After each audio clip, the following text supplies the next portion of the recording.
केशव जी, जब से ये फुदनीडी में टावर गिरा, ये सबसे पहले तो बीजेपी के लोग उतर गए, प्रेस कॉन्फ्रेंस होने लगा और सरकार को ये लोग सीधे सीधे गलती ठहराने लगे। तो आप प्रदेश के मीडिया प्रभारी हैं, ये जो बिजली पानी की समस्या है खास करके बोकारो में, इसको किस हिसाब से आप देख रहे हैं? देखिए, जिस तरह से भारतीय जनता पार्टी इस पर राजनीति कर रही है ना, तो अपने खुद के ऊपर वो सवाल चिन्ह खड़ा कर रहे हैं। फुदनीडी सब स्टेशन जो बना था वो माननीय पूर्व मुख्यमंत्री हमारे रघुवर दास जी की सरकार के दौरान बनाया गया था, तभी वो पास उस हुआ था और तभी इसका कार्य प्रारंभ हुआ था। ये आज जो हम उस 33,000 वोल्ट का जो टावर जो धड़धड़ा के गिर गया, एक छोटी सी आंधी में गिर गया, ये कहीं ना कहीं इस बात का को प्रमाणित करता है कि किस तरह से भयंकर भ्रष्टाचार चल रहा था माननीय रघुवर दास जी की सरकार के दौरान, जब ये तथाकथित डबल इंजन की सरकार कहते थे। भारतीय जनता पार्टी से डबल इंजन की सरकार कर रही थी और उसी डबल इंजन की सरकार के दौरान जिस तरह से फुदनीडी सब स्टेशन को क्रिएट किया जा रहा था, बनाया जा रहा था और टावरों को खड़ा किया जा रहा था, कितना उस कार्य में किस तरह से घोटाला किया गया है, कितने निम्न स्तर के काम की गई है, वो आज जग जाहिर हो गया है। मात्र 2 साल के अंदर अगर वो टावर गिर जाता है, टावर मतलब 33,000 वोल्ट बहुत बड़ा टावर होता है, वो बहुत काफ़ी मजबूत तरीके से बनाया जाता है, उसके नट्स एंड बोल्ट्स को काफ़ी स्ट्रॉन्ग रखा जाता है और इस प्रकार बनाया जाता है कि आने वाले 15-20 सालों तक वो स्थिर तरीके से खड़ी रहे। और महज 2 साल में और एक छोटी सी आंधी में गिर जाना, ये कहीं ना कहीं इन पर सवाल खड़ा करता है, भारतीय जनता पार्टी के ऊपर सवाल खड़ा करता है कि उनके सरकार के दौरान, उनके कार्यकाल के दौरान किस तरह से कार्य पूरे झारखंड में किया जा रहा था, चाहे झारखंड मोमेंटम हो, चाहे डीवीसी हो, चाहे आपका वर्तमान का आपका सब फुदनीडी सब स्टेशन हो, और ऐसे ना जाने कितने घोटाले हैं जो अब धीरे देखने को मिल रहा है और रह कर ये खुलकर सामने आ रहे हैं। तो भारतीय जनता पार्टी और उनके कार्यकर्ताओं और नेताओं को ऊपर तो मैं बस इतना ही कहूँगा कि भगवान उनको सद्बुद्धि दे और अपनी ही सरकार के किए हुए कार्यों को थोड़ा सा वो जनता के बीच लाके उजागर करने का कार्य किया कि कहीं ना कहीं भारतीय जनता पार्टी झारखंड को लूट खसोट करके जिस तरह से सरकार वो चला रही थी और झारखंड के राज्य को लूटने का कार्य कर रही थी, यहाँ झारखंड राज्य को लूटने का कार्य कर रही थी, यहाँ की खनिज संपदा को लूटने का कार्य कर रही थी, जनता के पैसे को पानी की तरफ बहाने का कार्य कर रही थी, वो झारखंड की जनता समझ गई। इसी कारण इनको 2019 में जनता ने सत्ता से बाहर किया और आज इनको देश के जो माननीय मोदी जी पूर्व प्रधानमंत्री और अभी वर्तमान के प्रधानमंत्री मोदी जी द्वारा जिस तरह से 2024 लोकसभा चुनाव में 400 पार का नारा दिया गया था और अपने आप को सर्वोच्च मान चुके थे, वही एक देश के माते नेता है, उनका चेहरा पे पूरा चुनाव लड़ लिया जाएगा, उनके चेहरे पे पूरा लोकसभा विधानसभा हर तरह के चुनाव लड़ा जाएगा और वो किंग मेकर है। एज अ किंग मेकर अपने आप को एक किंग मेकर और एक अपने आप को चाणक्य साबित करने का जो कोशिश करी थी, जनता ने उन्हें एक तरह से आईना दिखा दिया और उनको हाथ पकड़ के उन्हें तख्त से एक तानाशाह के कुर्सी से उतारकर जनता के बीच खड़ा कर दिया और ये बता दिया और ये जतला दिया कि आप कहीं ना कहीं आंसरेबल है। क्वेश्चन सवाल आपके ऊपर उठेंगे और आपको जनता के बीच आना होगा, जनता के जवाब देना होगा, आप बच नहीं सकते सब। निशिकांत दुबे जी को आप जान रहे हैं अच्छी तरह से और उन्होंने एक बड़ा बयान दिया है झारखंड अडानी पावर प्लांट को लेके कि झारखंड सरकार बिजली खरीदना नहीं चाहती है। गोड्डा के जो वर्तमान के जो अभी सांसद है, माननीय सांसद है निशिकांत दुबे जी, उनके द्वारा जो आरोप झारखंड सरकार के ऊपर लगाया गया है कि झारखंड की सरकार बिजली खरीदना नहीं चाहती है और उनके पास पैसा नहीं है, तो मैं माननीय सांसद महोदय से एक अनुरोध करना चाहूँगा और ये सवाल भी उनसे मैं करता हूँ कि माननीय सांसद महोदय, आप एक बार है ना झारखंड का जो बकाया है 1,36,000 रुपया जो केंद्र सरकार के ऊपर हमारा बकाया है, उसके लिए पहल कर दीजिए। माननीय मोदी जी के पास जी आप जाइए, एक डेलीगेशन आप लेकर चले जाइए, हो सके तो आप झारखंड से मंत्रियों को, हमारे मंत्रियों को भी लेकर साथ चले जाइए और एक मीटिंग करा दीजिए और उस मीटिंग में एक एजेंडा ये रखिए कि झारखंड का जो 1,36,000 रुपया कोयला का रॉयल्टी का जो हमारा पैसा है ना, वो हमें दे दीजिए। झारखंड की सरकार और झारखंड की जनता अपना बिजली खुद खरीद लेगी। देखिए, ये माननीय सांसद महोदय ना कितना बेवकूफ़ समझते हैं। ये कह रहे थे कि आप आम खाइए, गुठली गिनने की क्या जरूरत है, बिजली आप बांग्लादेश को भेजे, बिजली हम वो अडानी की बात कर रहे थे कि अडानी बिजली बांग्लादेश को भेजे या बिजली वो ईरान को भेजे या इंग्लैंड को भेजे या अमेरिका को भेजे, आपको उससे क्या मतलब? आपको आम खाने से मतलब, आपको गुठली गिनने का मतलब क्यों है? दिक्कत यहाँ यही आ चुकी है, जब जनता ने इनसे सवाल करना स्टार्ट कर दिया, जब जनता ने ये झारखंड की जनता ने ये समझ लिया कि निशिकांत दुबे जी एक एज अ कॉर्पोरेट एजेंट काम कर रहे हैं, इसलिए इनको झारखंड की जनता है ना कॉर्पोरेट एजेंट बोलती है भाजपा की। ये एज अ कॉर्पोरेट एजेंट ही काम करते हैं और हमेशा कॉर्पोरेट की तरफ से खड़े होते हैं। जब आपको झारखंड की जनता ने सांसद प्रतिनिधि बनाकर, सांसद बनाकर, जनप्रतिनिधि बनाकर सांसद भेजा, तो आपने झारखंड के लिए कितनी बार आवाज बुलंद की, झारखंड के लोगों की समस्याओं के लिए कितनी बार बुलंद की, जंगल, सड़क, बिजली, पानी के लिए आपने कितनी बार अपने झारखंड के लिए सदन में अपने आवाज बुलंद करने का कार्य किया। आपने सिर्फ और सिर्फ कॉर्पोरेट के लिए काम किया, कॉर्पोरेट की आवाज को बुलंद किया, कॉर्पोरेट की हिस्सेदारी की आपने बात की, आपने जनता की हिस्सेदारी की बात कहाँ की। जब बिजली की वितरण की हो रही थी, जब झारखंड का जमीन है, झारखंड का पर्यावरण है, झारखंड का पानी है, प्लांट झारखंड में लगा हुआ है, और बिजली आप बांग्लादेश को भेज रहे हैं, तो हमें जब ये बिजली की आवश्यकता पड़ती है, झारखंड के लोगों को जब ये बिजली की आवश्यकता पड़ी, तो आप ये बिजली हमें सब्सिडाइज रेट में क्यों नहीं दे रहे हैं। जमीन तो हमारा है ना, पर्यावरण हमारा है, पानी हमारा है, सब कुछ हमारा है, तो ये बिजली हमें सब्सिडाइज रेट में मिलना चाहिए। वही रेट हमें क्यों दिया जा रहा है जो बांग्लादेश को आप बेच रहे हैं। सवाल नंबर 1। सवाल नंबर 2 ये है, जब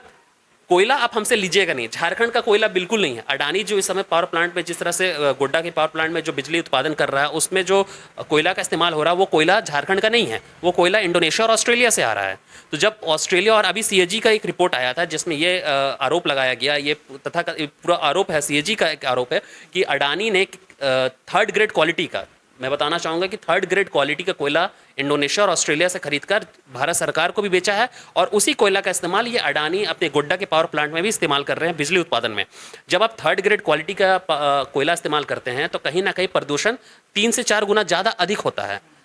3 से 4 गुना अधिक होता है। यही चीज़ अगर ये बांग्लादेश में जाके करते, बांग्लादेश की ज़मीन में जाके करते, वहाँ का पर्यावरण को दूषित करते, तो बांग्लादेश की सरकार ये चीज़ करने नहीं देती। ये बात अडानी पावर प्लांट को, अडानी कॉर्पोरेट को अच्छी तरह मालूम था। ये चीज़ बांग्लादेश में मुमकिन नहीं है।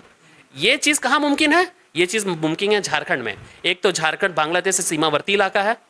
प्लस झारखंड की जल, जंगल, जमीन आसानी से उपलब्ध है। कैसे उपलब्ध है? तो जब उस समय रघुवर दास की सरकार थी वहाँ पे 2014 से 19 में, और जब रघुवर दास जी की सरकार थी, डबल इंजन की तथाकथित सरकार थी, उस तथाकथित सरकार के दौरान रघुवर जी द्वारा तमाम जितने भी पर्यावरण के जितने भी मापदंड होते हैं, जितने भी एक प्लांट लगाने का जो मापदंड होना चाहिए, पर्यावरण के लिए जो सर्टिफिकेशंस चाहिए, और तमाम तरह के जो प्रोटोकॉल्स और सर्टिफिकेशंस थे, आसानी से अडानी जी को दे दिया गया, अडानी कॉर्पोरेट को दे दिया गया। और हालात ये हो गए कि जोर जबरदस्ती से रघुवर सरकार ने ग्रामीणों को दबाकर, उनके ऊपर लाठीचार्ज करवाकर इस प्लांट को सेटअप करवाया, और आज ये प्रदूषण जो आप 2015-16 का आप देख लीजिएगा गोड्डा के जो एयर इंडेक्स है, और आज का आप 2024, 22, 23, 24 का एयर इंडेक्स देख लीजिए, आसमान ज़मीन का फ़र्क है। ये प्रदूषण, ये हवा का में जो प्रदूषण हुआ है, ये पर्यावरण को जो नुकसान पहुँचा है, ये कहीं ना कहीं गोड्डा की जनता झेल रही है। ये बांग्लादेश की जनता नहीं झेल रही है। बांग्लादेश में तो आपको लगाने का हिम्मत नहीं था ना, क्योंकि बांग्लादेश की सरकार इसे लगाने नहीं देती, आपको दूषित करने नहीं देती। आपने तो झारखंड को एक तरह से ना अपना एटीएम मशीन समझ के रखा है कि यहाँ आइए, कितना भी पैसा निकालना यहाँ से लेकर चलिए, जल, जंगल, जमीन को बेच दीजिए, यहाँ की जमीन को ले लीजिए, हड़प लीजिए, पर्यावरण को दूषित कर लीजिए। झारखंड की जनता कुछ नहीं बोलेगी। अब जब झारखंड की जनता सवाल करने लगी, इन मापदंडों पे आपसे सवाल करने लगा, इन चीज़ों पर आपसे क्वेश्चन होने लगा, तो आप बोल रहे हैं कि आम खाइए, गुठली मत कीजिए। सर, हम आम भी खाएंगे, गुठली भी गिनेंगे, और एक एक गुठली का आपसे हिसाब भी लेंगे। इतना बेवकूफ़ मत समझिए ना। मात्र अडानी का जो पावर प्लांट लगा है, लोगों को तो रोजगार तो मिल रही है ना, जिस तरह की बेरोजगारी की समस्या। देखिए, रोजगार सबसे बड़ी बात है ना, कि जिस तरह से अडानी जी ने पावर प्लांट लगाया, कहीं ना कहीं जो रोजगार की बात वो करते हैं, वो रोजगार आपको ज़मीन पे नहीं दिख रहा है। ठीक है ना। ये आप ग्रामीणों से ही जाके, गोड्डा के ग्रामीणों से पूछ लीजिए, तो आपको पता चल जाएगा कि अभी 2024 के लोकसभा चुनाव में ये मुद्दा बहुत आसमान छुआ हुआ था, और लोगों में जो आक्रोश था, एक तो परमानेंट नेचर का जॉब नहीं है उस पावर प्लांट में। जो लड़के विस्थापित मजदूर हैं, जिनकी ज़मीनें गई हैं, और जो लड़के वहाँ पे काम कर रहे हैं, और उनको एक परमानेंट, एक टेम्प्रोरी नेचर का जॉब दिया गया है। उनकी जो सैलरी वो काफ़ी निम्न स्तर की सैलरी है, बहुत अच्छे सैलरी, ठेका, एक तरह से ठेका मजदूर हैं, और उनको उनके परमानेंट नेचर पर कोई आज तक कोई उस पर पहल नहीं की गई, ना प्रशासन द्वारा कोई पहल कर जाता है, पिछली सरकार के द्वारा पहल किया। जब ये पावर प्लांट सेटअप हो ही रहा था, तो उसी समय उस समय रघुवर दास की सरकार को एक तरह से मेमोरेंडम रखना चाहिए था कि जब आप ज़मीन हमारा इस्तेमाल कर रहे हैं, पर्यावरण हमारा इस्तेमाल कर रहे हैं, हमारे पानी का इस्तेमाल कर रहे हैं, तो ये रहेगा कि आप कोयला जो हम एक लिमिटेड अमाउंट ऑफ कोयला आप हमसे ले ही सकते थे। झारखंड का कोयला आप ले सकते थे, उस पर हमको ये होता कि हमें एक सब्सिडाइज रेट पे बिजली भी हमें मिलता। झारखंड को 20%, 30% जो बिजली मिलना चाहिए, तो वो मिलना चाहिए था, तो वो उस पर भी एग्री नहीं किए। 100% बिजली ट्रांसफर आज बांग्लादेश को चला जाता है, और झारखंड को क्या मिलता है? झारखंड मिलता है सिर्फ और सिर्फ प्रदूषण। और बात जहां तक रोजगार की, तो रोजगार जमीन पर आपको नहीं मिलेगा। अच्छा, एक बात बताइए केशव जी, आप कहीं ना कहीं ओबीसी विभाग के मीडिया प्रभारी हैं, तो ये मोदी जी का थर्ड टर्म जो 3 बार जो प्रधानमंत्री शपथ लिए, इस उनके इस कार्यकाल को कैसे देखते? देखिए, अभी उनका कार्यकाल शुरू होते के साथ खत्म होने को आ गया है, ठीक है। जिस तरह से भारतीय जनता पार्टी को जनता ने सिरे से निकार दिया और जो जनादेश जनता ने दिया है वो महंगाई के खिलाफ दिया है, बेरोजगारी के खिलाफ दिया है, किसानों के एमएसपी गारंटी को लेकर जो इस तरह की जो उस समय मोदी सरकार जो मौन व्रत रखी हुई थी उसके खिलाफ दिया है, कि महिलाओं के ऊपर हो रहा दुर्व्यवहार है और उनके ऊपर जिस तरह से यौन शोषण किया जा रहा था उसके खिलाफ दिया है, मणिपुर पर हो रही लगातार हिंसा के खिलाफ दिया है। तो कहीं ना कहीं देश की जनता ने उन्हें आईना दिखाने का कार्य किया है कि मोदी जी, आप एक तरह से तानाशाह बनकर इस देश की सर्वोच्च कुर्सी पर नहीं बैठ सकते, कहीं ना कहीं अकाउंटेबिलिटी सेटअप करना पड़ेगा, आप अकाउंटेबल होंगे, आपके तमाम मंत्रियों को अकाउंटेबल होना पड़ेगा। आप देखिए कि इनके यूपी में कितने मंत्री हार गए, केंद्र सरकार के यूपी से आ रहे कितने सारे मंत्री हार गए। झारखंड में पूर्व के मुख्यमंत्री अर्जुन मुंडा जी और उस समय के केंद्र के वर्तमान ट्राइबल अफेयर्स मिनिस्टर और कृषि मंत्री अर्जुन मुंडा जी अपना चुनाव हार जाते हैं और बड़े मार्जिन से हारते हैं। ये कहीं ना कहीं झारखंड की जनता और देश की जनता ने उन्हें दिखा दिया कि जुमलेबाजी अब नहीं चलेगी, आपको काम करना पड़ेगा। धार्मिक ध्रुवीकरण से आप कब तक देश को बेवकूफ़ बनाइएगा, कब तक नौजवानों को आप बेवकूफ़ बनाइएगा, कब तक आप विश्व गुरु, signing India, make in India, made in India और ना जाने इस तरह की तमाम कितने आपने लच्छादार भाषणों के द्वारा देश की जनता को गुमराह करने का कार्य किया। और जब देश की जनता ने आपके इन तमाम जुमलेबाजियों को समझ लिया, आपके 10 साल कार्यकाल को देख लिया, आपकी कार्यकाल में ये देख लिया कि आपने किस तरह से शिक्षा को महंगा कर दिया, आपने शिक्षा में एनसीईआरटी किताबों के ऊपर भी आपने जीएसटी लगाने का कार्य किया, आपने इंश्योरेंस पर हाई जीएसटी लगा दिया। लोग आज स्वास्थ्य होने के लिए अस्पताल जाएंगे तो उस अस्पताल के बेड पर आपने जीएसटी लगा दिया। ये तो मतलब एक दुर्दशा करके रखा है इन्होंने देश में। 83% आईएलओ का रिपोर्ट आता है कि भारत में 83% बेरोजगारी दर है। तो इतना ज़बरदस्त बेरोजगारी है। आज अभी आपका कल का ही एक रिपोर्ट आ रहा था, उसमें ये बताया जा रहा था कि जो खुदरा महंगाई दर है, खुदरा महंगाई दर पिछले 3 सालों में ऑल टाइम हाई है। तो लगातार उधर 7 से 8 साल खुदरा महंगाई दर बढ़ते चला गया और अभी पिछले 3 साल का खुदरा महंगाई दर सबसे ऑल टाइम हाई है। तो आपकी जो पॉलिसीज रही है, देश चलाने की जो इकोनॉमिक पॉलिसीज रही है, वो तो पूरा ये रसातल में चला गया है। जनता के मुद्दों से आपको जनमत से कोई परोकार नहीं है, आपको कोई लेना देना नहीं है कि एक किसान अपने बच्चों को कैसे पढ़ा रहा है, एक गरीब मजदूर अपने बच्चों को कैसे अच्छी शिक्षा देने की कोशिश कर रहा है, कैसे वो अपने परिवार का भरण पोषण कर रहा है। आपने लच्छेदार भाषण, बड़े बड़े जुमले वादे करके देश को गुमराह किया और इसी का नतीजा है कि 2024 के लोकसभा चुनाव में भारतीय जनता पार्टी को मुंह की खानी पड़ी। देश का स्पष्ट जनता का जनादेश है कि मोदी जी इस देश के प्रधानमंत्री अब नहीं रहेंगे और अभी जो सत्र आने वाला है 2024, लोकसभा का जो सत्र, अभी पहला सत्र जो बैठेगा, उस सत्र में ही ये मोदी सरकार अपना फ्लोर टेस्ट पास नहीं कर पाएगी और ये सरकार ढह के गिर जाएगी। अभी देख लीजिए एनडीए के अंदर कितना टसल फाइट चल रहा है। इनके जितने भी सहयोगी घटक दल है अपने आप में लड़ाई लड़ रहे हैं, ये कोई ये मंत्रालय, कोई वो मंत्रालय। मोदी जी किस किस को खुश कर पाते हैं ये तो देखने वाली चीज़ है, क्योंकि उनका दिल अपनी कुर्सियों से नहीं भरता है, तो वो दूसरे को क्या खुश कर सकेंगे। अच्छा, बोकारो में बिजली को लेकर आप बताएं, पानी की समस्या को आप। देखिए, पानी की समस्या लगातार बनी हुई रहती है, ठीक है ना। पानी की समस्या चास में एक पुराना इशू तो हमेशा से रहा ही है, ठीक है ना। उसमें जिस तरह से आपके जो वर्तमान के विधायक महोदय हैं, जिस तरह से उनका कार्य रहा है, कभी भी चास की पानी को लेकर कभी उनको सेंसिटिविटी होते हैं, एक तरह से एक जनप्रतिनिधि की सेंसिटिविटी होती है, वो कभी उनको देखने को नहीं मिला है। जो भी कार्य वर्तमान की सरकार कर सकती है वो कर रही है, चाहे नगर निगम के द्वारा पानी के टैंकरों को पहुंचाना हो, गली गली तक पहुंचाना हो, उस पर हम लोग प्रयासरत है। लगातार भारी गर्मी के कारण जो मोटर जल जा रहे हैं उसको वापस रिपेयर कर करके पानी देने के सप्लाई करने की जो प्रयास हमारी जारी है। लेकिन इनके कार्यकाल में, इनके डबल इंजन के सरकार में इस तरह की कभी कोई पहल नहीं की गई। कभी भी ये अपने निजी एक अपना चलाते हैं, माननीय विधायक महोदय के निजी अपना वाटर टैंकर चलाते हैं और शहर घुमाते हैं, ठीक है। और उसका पानी कहाँ से इस्तेमाल करते हैं? उसका पानी भी बीएसएल का इस्तेमाल करते हैं। उसका कोई लाइसेंस है कि नहीं है, किस तरह से वो बेच रहे हैं या किस तरह से उनको अथॉरिटी है, ये वो माननीय विधायक महोदय ही अच्छी तरह से जान सकते हैं। लेकिन जहाँ तक बात है चास के घोर पानी की समस्या की, उसके लिए माननीय विधायक महोदय ने कभी कोई पहल नहीं किया, कभी किसी एजेंडा पे बात नहीं किया। इनका एक भारत में ये स्वच्छ भारत ये वाटर पाइपलाइन का प्रोजेक्ट चल रहा था, हर घर नल, हर घर पानी का प्रधानमंत्री जी का जो योजना था, उसको लेकर ये कितने सजग रहे हैं, कितने बार इन्होंने नेशनल लेवल पे जाके मीटिंग की है, कितने बार इन्होंने मेमोरेंडम सेटअप दिया है, कब तक इन्होंने कभी भी इन्होंने मिनिस्ट्री ऑफ वाटर रिसोर्सेज पे जाके बैठक की है कि नहीं, उनके मिनिस्टर से मिले हैं कि नहीं। तो ये सवाल उनसे है कि आप अपना पूरे 10 साल का कार्यकाल जनता के बीच लेकर आइए और अब बताइए कि आपने पिछले 10 साल में 10 काम गिना दीजिए कि आपने झारखंड बोकारो की जनता के लिए 10 काम, कौन कौन सा ऐसा 10 काम किया। सड़क छोड़ दीजिएगा, बिजली छोड़ दीजिएगा, क्योंकि ये सब आप कर नहीं सकते थे, ये सब मुखिया लोग कर रहे हैं। ये सब सड़क, बिजली, पानी मुखिया लोग कर दे रहे हैं। आप बताइए कि आपके कार्यकाल में एयरपोर्ट आया, एयरपोर्ट मिला हम लोग को? आपके कार्यकाल में क्या एम्स मिला? आपके कार्यकाल में क्या बीजीएच को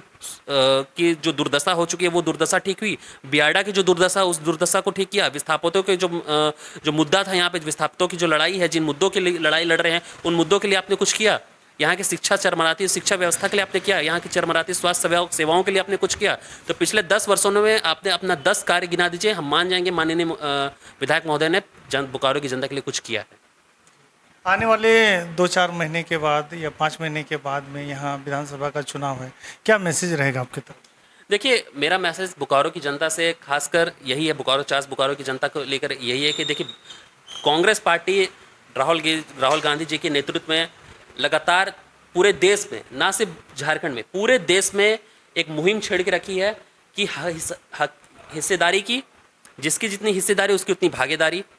25 गारंटी, 5 न्याय की जो हमने बात की है, परमानेंट नेचर ऑफ जॉब्स की जो हमने बात की है, विस्थापितों को उनका हक हुकूक की जो बात की है, जल जंगल जमीन की जो बात की है हमने, सरना कोड का हमने बात किया है, हमने महिलाओं को 1 लाख रुपया महालक्ष्मी योजना के अंतर्गत देने का जो वादा किया है। इन तमाम वादों को लेकर कांग्रेस पार्टी मुखर है और हम अगर सरकार में आते हैं, चाहे राज्य सरकार हो, चाहे केंद्र में हमारी सरकार आती है, चाहे राज्य में हमारी दोबारा सरकार वापस आती है, तो हमने जो वादा किया है, जो लोगों के लिए जो हमने नौकरियों के जो वादे किए हैं, जो पेंडिंग, जो ऑलरेडी जो पेंडिंग है, जो पेपर लीक का जो मुद्दा है, इन तमाम त्रुटियों को ठीक करते हुए हम झारखंड की जनता को मैक्सिमम डिलीवरी देने का प्रयास करेंगे और हम कोशिश करेंगे कि आने वाले वर्षों में बिजली और पानी की जो समस्या है इस तरह से भयंकर रूप ना ले और कहीं ना कहीं झारखंड अपना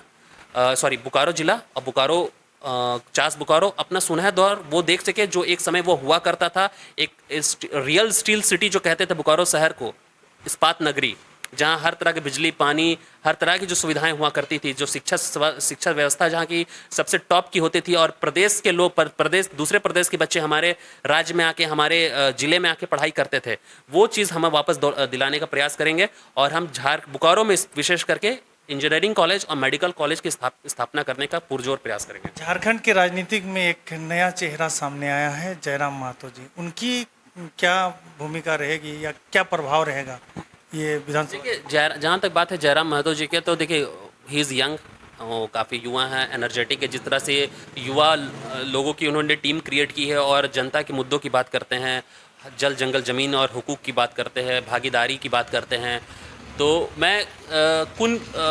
कुछ एज एन अगर मेरी व्यक्तिगत बात की जाए तो मैं उनके अपनी व्यक्तिगत राय में मैं कहना चाहूँगा कि उनके कुछ जो उनके मुद्दे, कुछ जो उनकी बातें, उस पर मैं सहमत रहूँ। कुछ चीज़ों पे उनका जो स्टैंस है उस पर वो क्लियर नहीं है, उनकी विचारधारा पे थोड़ा सा वो अपनी क्लियर हो स्टैंस रखे कि वो किस विचारधारा को फॉलो करना चाह रहे हैं, किस विचारधारा में चल रहे हैं। दूसरी बात है कि जो वो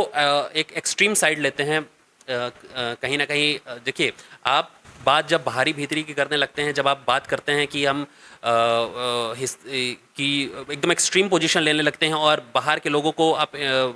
पॉलिसी मेकिंग में या बाहर के लोगों को आप यहाँ के रोज़गार में हिस्सेदारी के, देखिए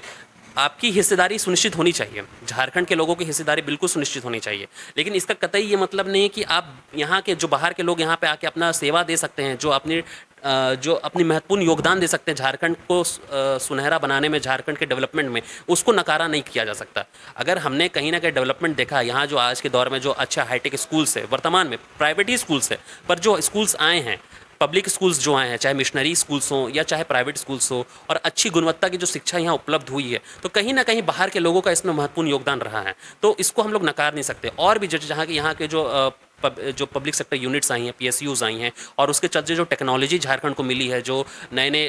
उद्योग यहाँ खड़े हुए हैं, जो ठीक है उसमें त्रुटियां रही हैं, उस पर सवाल हो सकता है, उस पर लड़ाई लड़ने की ज़रूरत है और मैं उस लड़ाई में उनके साथ हूँ। मैं मानता हूँ कि ये लड़ाई लड़ने की ज़रूरत है, विस्थापितों की लड़ाई लड़ने की बहुत ज़रूरत है। वो बहुत वांछित हैं, बहुत सालों से उनके साथ ठगी की गई है, जल जंगल ज़मीन की, आदिवासियों के साथ यहाँ बहुत ठगी की गई है। लेकिन हाँ, एक चीज़ है कि आप बहुत एक्सट्रीम पोजीशन लेकर इस चीज़ की लड़ाई नहीं लड़ सकते। कहीं ना कहीं हमें सबको साथ लेकर चलना होगा, तभी झारखंड एक सुनहरा झारखंड बन सकेगा। और झारखंड को जो हम एज अ डेवलप स्टेट देखना चाहते हैं, और हम जो चाहते हैं कि ये जो इंडस्ट्रियल कॉरिडोर है, इतनी मिनरल्स है, इतनी माइनिंग होती है, इतना सारा मतलब खनिज संपदा है इस राज्य में, और ये राज्य अगर अति पिछड़ों राज्यों में रह जाएगा तो कहीं ना कहीं इस दर्द, इसका पीड़ा हम सबके दिलों में रहेगा। हम चाहेंगे कि ये महाराष्ट्र, गुजरात और हरियाणा, गुरुग्राम जैसे शहरों में गिनती हो, ऐसे राज्यों में गिनती हो, और इसके लिए हमको सबको लेकर साथ चलना पड़ेगा। आप आज बेंगलोर सिटी देखिए, आज आप हरियाणा को गुरुग्राम देखिए, या आप चाहे महाराष्ट्र का मुंबई देखिए, देश भर के लोगों ने वहाँ जाकर अपना कंट्रीब्यूशन दिया है और उस राज्य को उठाने का काम, उसकी इकोनॉमी को उठाने का कार्य किया है। तो हमें भी इस चीज़ को सुनिश्चित करना पड़ेगा। हाँ, यहाँ के लोगों की जो जल जंगल जमीन हुकूक की बात है, उसकी लड़ाई साथ साथ लड़नी है, और वो हिस्सेदारी तो मिलनी ही चाहिए। साथ ही साथ सबको साथ लेकर चलना है, और सबको साथ, सबका विकास जो होता है एक रियल मायने में होना चाहिए, वो हमको देखना मिलेगा, तभी मिलेगा जब हम सबको साथ लेकर चलेंगे, सबकी बात करेंगे और एक्सट्रीम पोजीशंस नहीं लेंगे, और अपनी वाणी में, अपनी एग्रेशन में थोड़ा संयमता रखेंगे। और थोड़ा आप, क्योंकि आप फुल टाइम पॉलिटिक्स में, अब आप एक छात्र नेता तो ठीक है, आप एक छात्र नेता रहे, आपने छात्र राजनीति से अपने करियर का शुरुआत की है, पर जब आप फुल टाइम पॉलिटिक्स में आ जाते हैं, आप लोकसभा और विधानसभा को टारगेट करने लगते हैं, तो इस पूरे राजनीति में तमाम वर्ग, तमाम लोग आ जाते हैं, तमाम जाति संप्रदाय और पंथ के लोग आने लगते हैं। तो आपकी विचारधारा से कहीं ना कहीं हर लोग प्रभावित होता है, और अगर आप अच्छा वक्ता हैं, आप अच्छी बात वाणी रखते हैं, अच्छे बोलते हैं, तो अपनी एग्रेशन, अपने बातों को अच्छे से सोच समझकर और उस पर डिटेल एनालिसिस करके ही आपको जनता के बीच आना चाहिए। और कहीं ना कहीं मेरे भविष्य में उनके लिए शुभकामनाएं रहेगी मेरे तरफ से भी। तो ये थे केशव राजा, ओबीसी विभाग के मीडिया प्रभारी। हमने लंबी बात की है, आप लोगों को कैसा लगा? अच्छा लगा तो जोरदार लाइक कमेंट के साथ में वीडियो को शेयर कीजिएगा, अपना राय रखिएगा। देते हैं विदा। जोहार, जय झारखंड।